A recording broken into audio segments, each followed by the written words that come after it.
जय हिंद दोस्तों, स्वागत है आप सभी लोगों का एक बार फिर से तैयारी कर लो चैनल में। और आज हम यहाँ पर ले आए हैं पहली क्लास है ये हमारी यूपी टीईटी की, और जो एग्ज़ाम होने वाला है हमारा 23 जनवरी को, उसके रिगार्डिंग हम लोग यहाँ पे ये वीडियो लेकर आए हैं। बहुत ही महत्वपूर्ण प्रश्न है, 15 प्रश्न कभी 25 प्रश्न ऐसे हम यहाँ पे पूछ रहे हैं। एक जो हमारा सिलेबस में दिया हुआ जो टॉपिक है, तो सबसे पहले हम देखेंगे बौद्धिकता के निर्माण के विवेचित संदर्भ पर आधारित महत्वपूर्ण 15 प्रश्न देखेंगे। ठीक है दोस्तों। और ये जो प्रशिक्षण परीक्षा नियामक प्राधिकरण उत्तर प्रदेश 23 जनवरी 2022 को विभिन्न राज्यों की विभिन्न परीक्षा केंद्रों पर यूपीटीईटी की परीक्षा आयोजित कराई जाएगी। जैसे कि ये परीक्षा पहले होने वाली थी कब, 28 नवंबर को, लेकिन ये पेपर लीक हो गया था जिसकी वजह से ये परीक्षा रद्द कर दी गई थी। ठीक है। तो अब उसी परीक्षा को 23 जनवरी 2022 को राज्य के विभिन्न परीक्षा केंद्रों पर यह परीक्षा आयोजित कराई जाएगी। अब देखते हैं कि ये फिर से लीक ना हो जाए, तो हमें क्या करना है, हमें तो तैयारी करते ही रहना है। तो चलिए दोस्तों, अगर चैनल को सब्सक्राइब नहीं किया है तो चैनल को सब्सक्राइब कर ले और प्रश्नों की बात करते हैं। तो सबसे पहला जो प्रश्न है हमारे पास वो है कि मानव बुद्धि एवं विकास की समझ शिक्षकों को, यहाँ पे खाली स्थान दिया हुआ है, के योग बनाती है। यहाँ पे कई सारे ऑप्शंस दिए हुए हैं, किसके योग बनाती है। तो दोस्तों जो सही उत्तर है वो हमारा है ऑप्शन 3, मतलब ये विभिन्न शिक्षार्थियों के शिक्षण के बारे में। तो अगर पूरा ये प्रश्न को उत्तर के तौर पे लिखा जाए तो मानव बुद्धि एवं विकास की समझ शिक्षकों को विविध शिक्षार्थियों की शिक्षण के बारे में स्पष्टता के योग्य बनाती है। ठीक है। तो हमारा उत्तर यहाँ पे तीसरा सही है। फिर अगला प्रश्न दिया हुआ है यहाँ पे, ज्ञान के एक बड़े असंबद्ध भाग को प्रस्तुत करना अपने तरीके से जानकारी को व्यवस्थित करने में परीक्षार्थियों की सहायता करेगा। यहाँ पे कुछ ऑप्शंस दिए हुए हैं नीचे, जिसमें से सही उत्तर अगर बात की जाए तो उत्तर तीसरा यहाँ पे सही है। तो तीसरा उत्तर कहता है कि शिक्षार्थियों के लिए अवधारणात्मक समझ को प्राप्त करने को कठिन बनाएगा। ठीक है, ऑप्शन तीसरा यहाँ पे हमारा सही है। फिर प्रश्न पूछ रहा है कि किसने सबसे पहले बुद्धि परीक्षण का निर्माण किया। ये प्रश्न कई बार पूछा जा चुका है। तो यहाँ पे ऑप्शन है अल्फ्रेड बिने। तो यही उत्तर हमारा सही उत्तर है, अल्फ्रेड बिने ने सबसे पहले बुद्धि परीक्षण का निर्माण इन्होंने किया था। फिर अगले प्रश्न की अगर बात की जाए तो बुद्धि लब्धांक के आधार पर विभिन्न समूहों में विद्यार्थियों का वर्गीकरण उनकी स्वगरिमा को खाली स्थान दिया हुआ है और उसके शैक्षणिक निष्पादन को खाली स्थान दिया हुआ है। तो इन खाली स्थानों पे क्या आएगा, तो पहले पे आएगा उनकी स्वगरिमा को घटाता है और उनके शैक्षणिक निष्पादन को प्रभावित नहीं करता है। तो ऑप्शन दूसरा हमारा यहाँ पे सही है। फिर प्रश्न है, मनोवैज्ञानिकों के अनुसार बुद्धि सीखने की क्षमता है, अमूर्त चिंतन की योग्यता है, या तो एक या तो दो, एक और दो। तो सही उत्तर है एक और दो, सीखने की क्षमता है और अमूर्त चिंतन की योग्यता है। तो यहाँ पे हमारा सही उत्तर है ऑप्शन चौथा, पहला और दूसरा यहाँ पे सही है। दो ही यहाँ पे ऑप्शन ही है, समझ लीजिए उस हिसाब से अगर ऑप्शन के तौर पे देखा जाए तो। फिर प्रश्न है, चेस तथा कार्ड को निम्न में किसमें वर्गीकृत किया जा सकता है। लड़ाई के खेल, बौद्धिक खेल, प्रायोगिक खेल या गतिमान खेल। देखिए अगर ध्यान दिया जाए तो यहाँ पे बौद्धिक खेल ही वो होगा।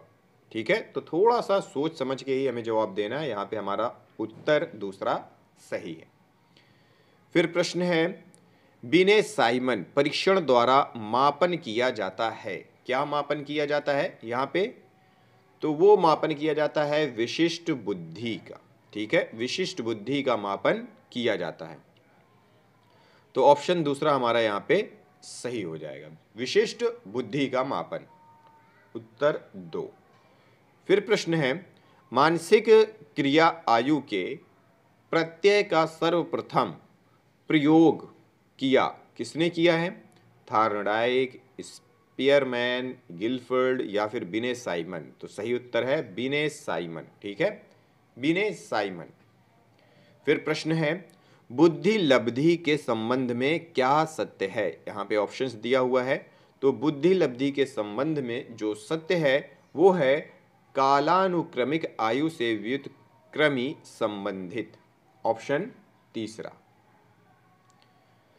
फिर प्रश्न है, भाटिया बैटरी का प्रयोग निम्न में से किसके परीक्षण हेतु किया जाता है?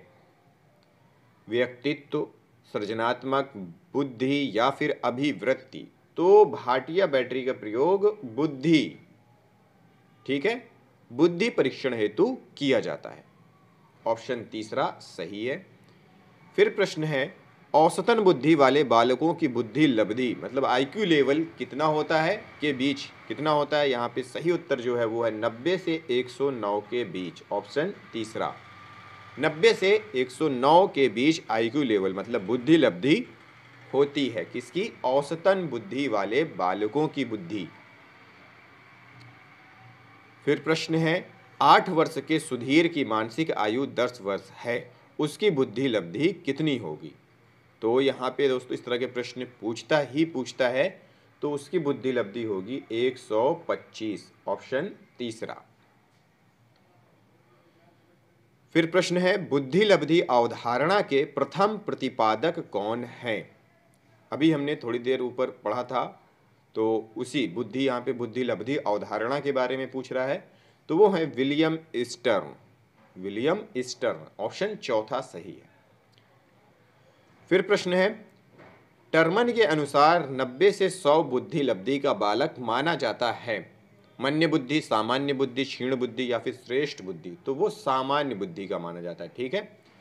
90 से 109 का होता है, लेकिन अगर 90 से 100 है तो वो सामान्य बुद्धि का माना जाता है। फिर अगला प्रश्न है, मानसिक आयु का प्रत्यय दिया था, किसने दिया था? बिने साइमन ने, ईस्टर ने, टर्मन ने या फिर सिरियट ने? अभी हमने थोड़ा सा ऊपर ही पढ़ा है, तो ऑप्शन यहाँ पे हमारा कौन सा हो सकता है? तो आप लोगों को इसका उत्तर देना है। तो इसका जवाब दोस्तों आपको मुझे देना है, आंसर का मैं वेट करूँगा, और जो भी आंसर है वो आप मुझे कमेंट बॉक्स में कमेंट करके बता सकते हैं। तो चलिए अब देख लेते हैं यूपीटीईटी एग्जाम में परीक्षा में पूछे गए सामाजिक अध्ययन के कुछ महत्वपूर्ण प्रश्न हैं, उन पर भी थोड़ा सा हम लोग फोकस कर लेते हैं। तो पहला प्रश्न है और उस हिसाब से 16वां प्रश्न है, कंबुज स्थित अंकोर वाट का विष्णु मंदिर किसने बनवाया था?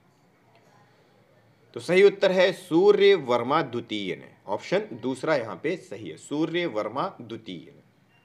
फिर प्रश्न है, सम्राट अशोक के किस वृद्ध शिलालेख में पड़ोसी देशों का वर्णन है? सम्राट अशोक के किस वृद्ध शिलालेख में पड़ोसी देशों का वर्णन है? कौन से उसमें? 13वें में, ऑप्शन चौथा यहाँ पे सही है, 13वां। फिर प्रश्न है, रविंद्रनाथ टैगोर के किस उपन्यास का प्रमुख पात्र निखिल है, जो देशभक्ति से बढ़कर मानवता में विश्वास रखता है?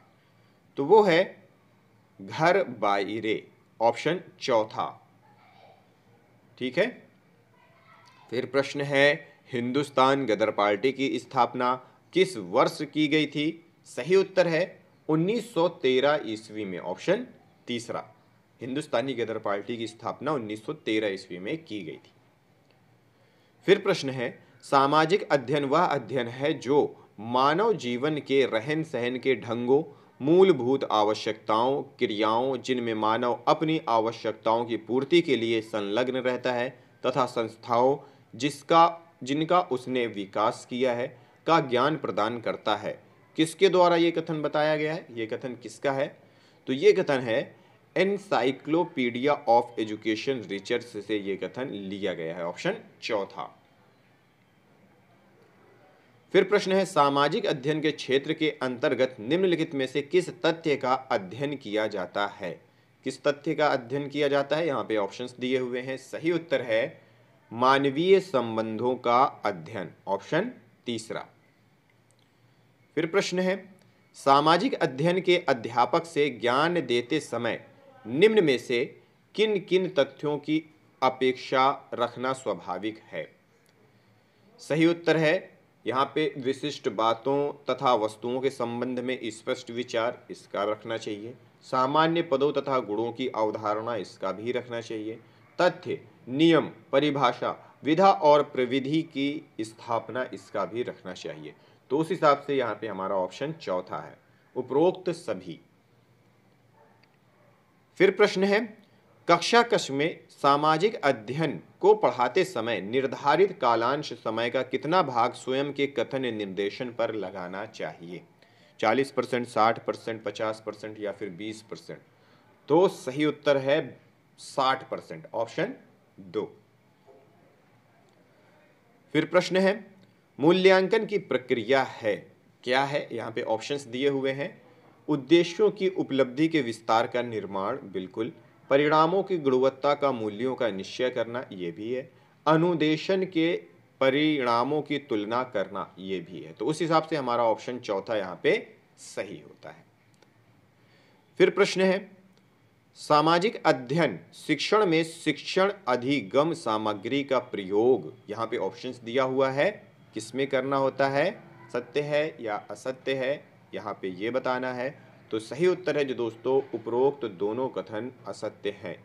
शिक्षण सामग्री अध्ययन शिक्षण में शिक्षण अधिगम सामग्री का प्रयोग। यहाँ पे एक और कथन था, शायद मुझे लिखने में थोड़ा सा मिस्टेक हो गया है, इसलिए ये कथन पूर्ण नहीं हो पाया है। कोई बात नहीं, आगे का प्रश्न देखते हैं। कौन सा कथन सही नहीं है? यहाँ पे ऑप्शंस हैं, कौन सा कथन सही नहीं है? तो सही नहीं है वो है, ह्यूमस मृदा के सबसे गहराई वाले भाग में पाई जाती है, जबकि ऐसा नहीं है। पहला कथन है, मृदा निर्माण के मुख्य कारण जनक शैल का स्वरूप और जलवायुविक कारक हैं, बिल्कुल। तीसरा है, उच्चासच तुंगता और ढाल मृदा के संचय को निर्धारित करती है, ये भी सही है। खनिज एवं जैविक पदार्थों का सही मिश्रण मृदा बनाता है, बिल्कुल। तो यहाँ पे हमारा इस प्रश्न के हिसाब से ये उत्तर सही होगा, ऑप्शन दूसरा। प्रश्न है कि निम्नलिखित में से विश्व का कौन सा देश अग्रणी तांबा उत्पादक है? तो वो है चिली, ऑप्शन 2। चिली में सबसे ज्यादा तांबा उत्पादन होता है। फिर प्रश्न है, कौन सा परंपरागत ऊर्जा का स्रोत नहीं है? परंपरागत ऊर्जा का स्रोत है, तो वो है भूतापीय ऊर्जा, ऑप्शन ए।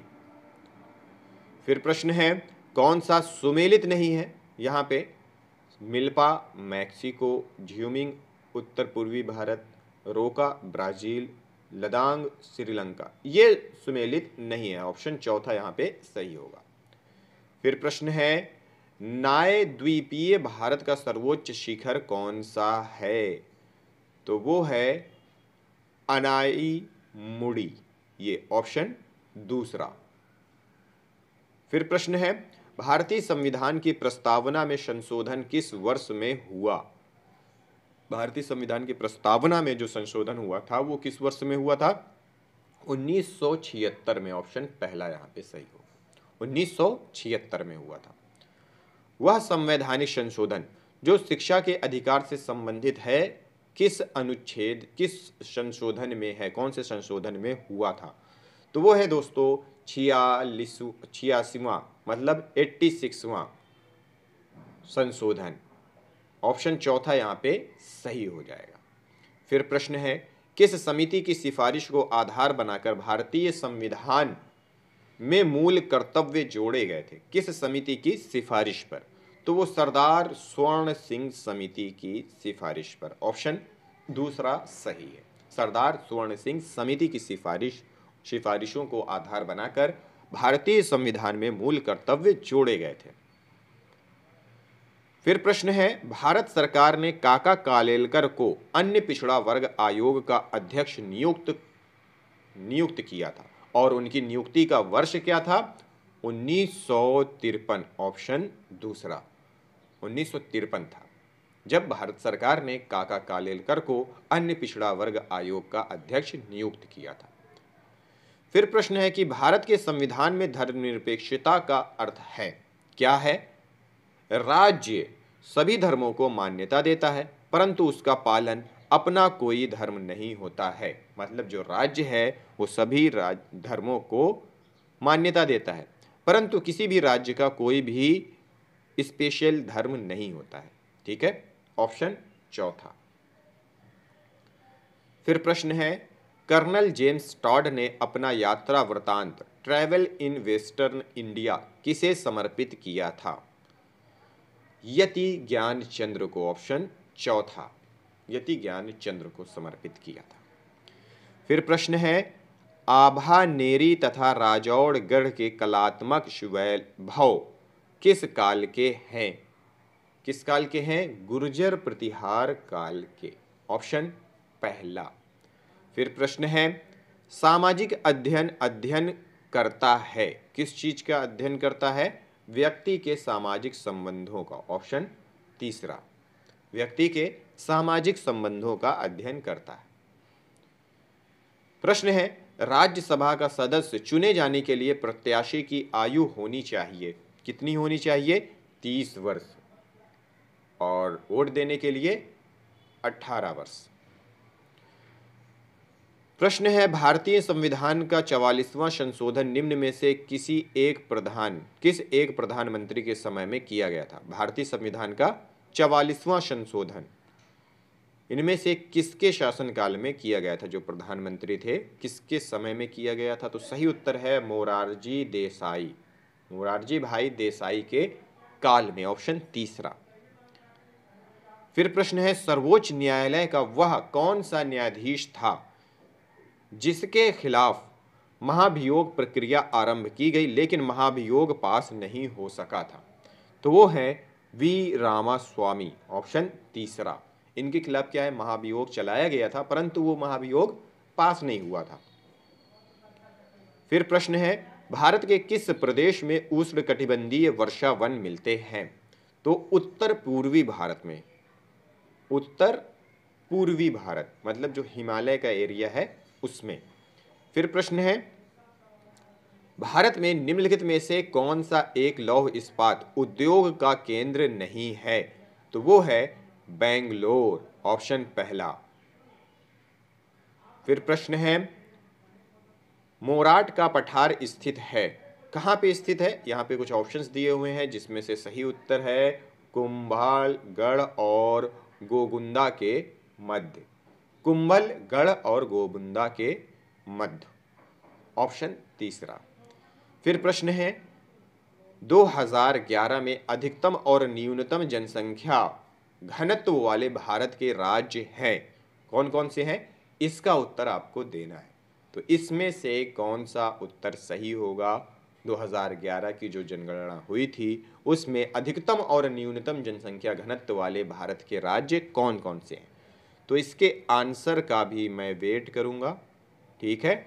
और आप लोगों को पता है तो जवाब ज़रूर से ज़रूर दें, तैयारी कर लो कि चैनल के साथ बने रहें। मिलते हैं अगली वीडियो में अगले टॉपिक के साथ। इस वीडियो को देखने के लिए बहुत बहुत धन्यवाद।